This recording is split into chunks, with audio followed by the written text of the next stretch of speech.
Hai, perkenalkan, saya Dr. Cecilia dari UPT Puskesmas Tambayoli. Yuk, kita kenali lebih dekat tentang resusitasi jantung dan paru. Teman-teman, hari ini kita akan belajar bagaimana melakukan resusitasi jantung dan paru yang baik dan benar. Bagaimana caranya? Yang pertama, danger, response, shout for help, circulation, airway, dan terakhir, breathing.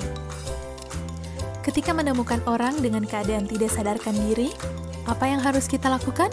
Yap, yang pertama tadi danger, pastikan aman penolong, pasien, dan juga lingkungan ya. Setelah semuanya aman, apa yang selanjutnya kita lakukan?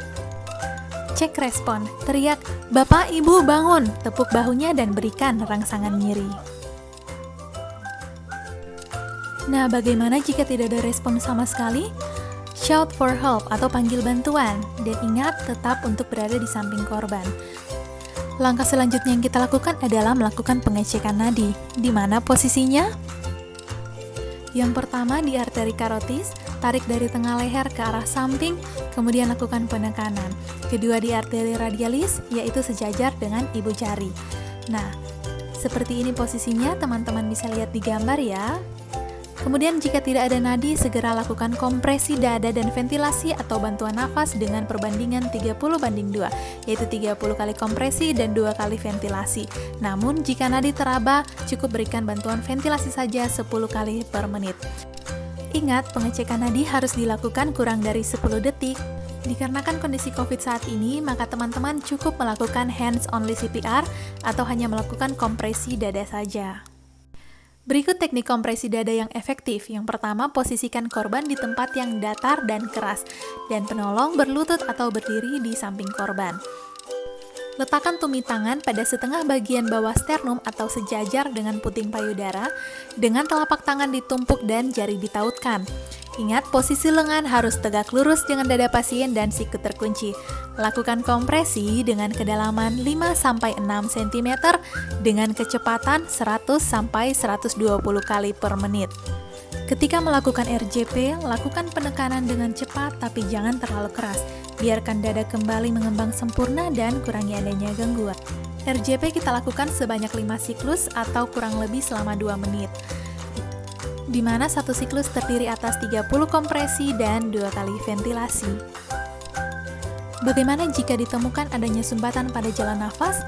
Kita melakukan pembersihan jalan nafas. Teman-teman bisa melakukan sapuan jari atau finger swab dan juga silang jari atau cross finger.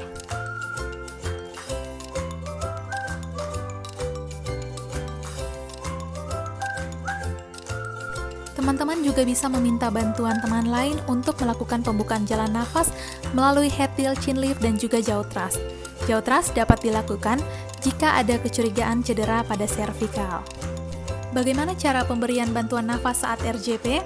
Bantuan nafas kita berikan 2 kali setelah dilakukan 30 kali kompresi dada. Dapat dilakukan dari mulut ke mulut ke sungkup, mulut ke hidung, dan mulut lewat kantung nafas buatan. Setelah kita melakukan RJP sebanyak 5 siklus, kita lakukan evaluasi kembali. Lakukan pengecekan nadi, dan jika nadi teraba, maka lakukan recovery position.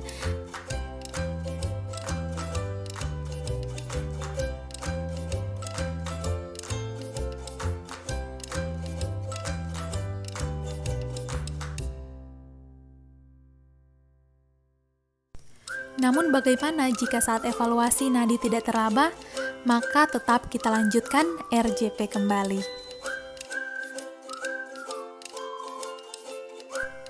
Kapan RJP dapat kita hentikan?